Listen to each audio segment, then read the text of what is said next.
Hi అందరికీ నేను మీ సహదేవ్. నేను ఒక విషయం చెప్పాలి అని వీడియో తీస్తాను మీకు. ఎందుకంటే ఒక చిన్న సూచన నాది. మీరు దేవునికి పూజ చేసినప్పుడు చాలా ఖర్చుతోని చేస్తా ఉంటారు కదా! అంటే చాలా ఖర్చు అంటే ఒక కొబ్బరికాయకు రూ. 30 పసుపు కుంకుమానికి గానీ, ఊదిబస్తీలకు గానీ అవన్నీ కలుపుకొని కనీసం ఒక రూ. 40, రూ. 50 అయినా అయితాయి. రోజు పూజ చేసేటోళ్ళు ఉంటరు. కనీసం వారానికి ఒకసారైనా కొందరు చేత్తరు. ఇవన్నీ కూడుకొని బాగా ఖర్చులైతాయి గదా! ఒక పేదవాళ్ళు ఇప్పుడు దాదాపుగా యూట్యూబుల్లా పెడతా ఉన్నారు. వాళ్ళకు తినటానికి తిండి లేదు. చదువుకుందామంటే చదువు లేని పరిస్థితిలో వాళ్ళు ఉన్నారు. ఏమన్నా కాళ్ళు లేనోళ్ళు గావచ్చు, చేతులు లేనోళ్ళు గావచ్చు, మానసికం బాగాలేని వాళ్ళు గావచ్చు. వాళ్ళ కోసం కొంచెం ఆలోచించి ఒక రూ. 10 ఒక రూ. 10 వాళ్ళకు డొనేషన్ జేత్తే బెటర్‌గా ఉంటది. దేవుడు మనకు పుణ్యం ఇత్తడు. దేవునికే అన్ని ఖర్చులు పెట్టడం వలన గూడా పుణ్యమిత్తడనుకునుడు తప్పది. దేవునికి మొక్కుర్రి. నేను గూడా దేవునికి మొక్కుతా. దేవునికి అధికం ఖర్చులు పెట్టొద్దు. కానీ అట్లని పూర్తిగా పెట్టకుర్రి, మొక్కకుర్రి అని నేను అంటలేను. పెట్టేదాంట్లో ఇంకొక్క రూ. 10 అదే దేవుని కోసమైతే ఇంకో రూ. 10 గూడా మనం ఎక్కువ ఖర్చు పెడతాం గదా! అదే ఒక రూ. 10 పేదవానికి డొనేషన్ జేత్తే బెటర్‌గా ఉంటది. అట్లని ఆస్తులన్నీ ఇవని గూడా నేను అంటలేను. ఆస్తులన్నీ డొనేషన్ జెయ్యరని. ఒక రూ. 10 మాత్రమే డొనేషన్ జెయ్యిర్రి ఎవరికైనా ఉంటే.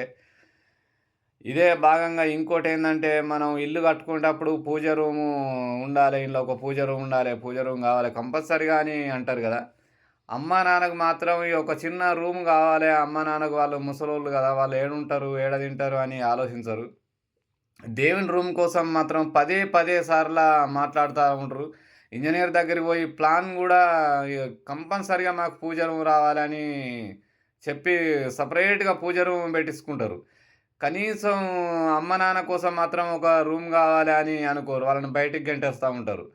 అంటే అమ్మ, నాన్న కంటే దేవుడే మీకు ముఖ్యం అయిపోతాండు.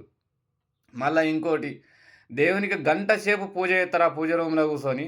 గంట సేపు పూజ చేత్తరు. ఆ గంట సేపు పూజ చేసే టైము మీకు ఉంటది గానీ, అమ్మా, నాన్నకు ఒక 10 నిమిషాలు గూడా మీరు సేవ జేయరు. ఎవరైనా అడిగితే ఏం జేత్తన్నావంటే, నేను స్నానం జేసి, ఓ పూజ చేసుకొని బయటికెళ్తా నేను పూజ చేయంది బయటికే ఎళ్ళా అని అంటరు. కానీ అమ్మా, నాన్నకు నేనొక 10 నిమిషాలు సేవ జేయంది నేను బయటికెళ్ళా అని ఎవ్వరు గూడా చెప్పుకోరు. అంటే నేను ఎవ్వరికీ వ్యతిరేకంగా నేను మాట్లాడతలేను. కంపల్సరీగా అమ్మా, నాన్నను మాత్రం కంపల్సరీగా గౌరవించండి. అమ్మా, నాన్నకు గూడా ఒక ఇల్లు అనేది ఒక చిన్న రూమ్ వాళ్ళకి గూడా కేటాయించాలే. అదే భాగంగా వాళ్ళకి గూడా కొంచెం ఒక 10 నిమిషాలన్నా వాళ్ళకు సేవ జేయాలే. వాళ్ళని పట్టుకొని అటు ఇటు దింపుడు గావచ్చు. వాళ్ళకేమన్నా చేత కాకపోతే బట్టలేయడం గావచ్చు. వాళ్ళకి అన్నం తినబెట్టడం గావచ్చు. వాళ్ళ దగ్గరికి అన్నం ప్లేట్‌ల యేసుకొని వాళ్ళ దగ్గర తీసుకపోవడం గావచ్చు. ఇసొంటియి కంపల్సరీగా మీరు చేయండి. దేవుని కోసం మాత్రం ఒక పంచె కట్టుకొని ఎంత సేపైనా పూజ రూమ్‌లో కూసొని పూజలు జేత్తరు గానీ, అమ్మా, నాన్నకు మాత్రం మీరు సేవ జేయరు. కనీసం అందులో ఒక కుక్కని సాదుకుంటరు. ఇప్పుడు బాగా డబ్బులు ఉన్నవాళ్ళు. కుక్కని సాదుకొని, ఆ కుక్కకు సేవ జేత్తరు. పొద్దున లేసి ఆ కుక్కని అటు ఇటు దింపుకొత్తా ఉంటారు.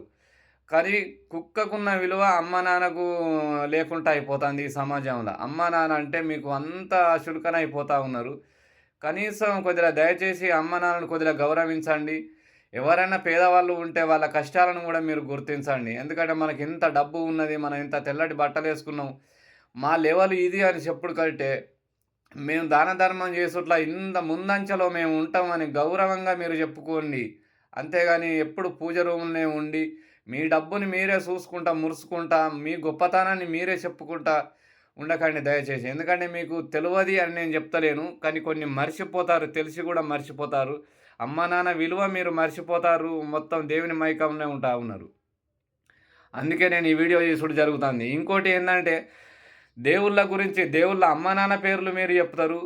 దేవుడు ఎక్కడ పుట్టిండు, ఎక్కడ నెరిసిండు, ఆళ్ళ చరిత్ర ఏంది అని అన్నీ చెప్తారు గానీ, మా అమ్మ, నాన్న ఏం కష్టపడ్డరు, ఎక్కడి నుంచి వచ్చిర్రు, మా అమ్మ, నాన్న ఎక్కడ పుట్టిర్రు, ఎక్కడ పెరిగిర్రు, వాళ్ళ తాతలు, ముత్తాతలు ఎవరు అని మాత్రం చెప్పరు గానీ, దేవుళ్ళ తాతల, ముత్తాతల కానించి మీరు చెప్తారు. ఎందుకంటే, దేవుళ్ళు మీరు పాలోళ్ళ లెక్క, వాళ్ళు మీరు కలిసి పుట్టినట్టు, వాళ్ళ గురించి మొత్తం మీరు చదువుతారు గానీ, ఒక అమ్మ, నాన్న గురించి మాత్రం అమ్మ, నాన్న ఏం కష్టపడ్డరు, ఎక్కడి నుంచి వచ్చిర్రు అని మాత్రం మీరు చెప్పరు.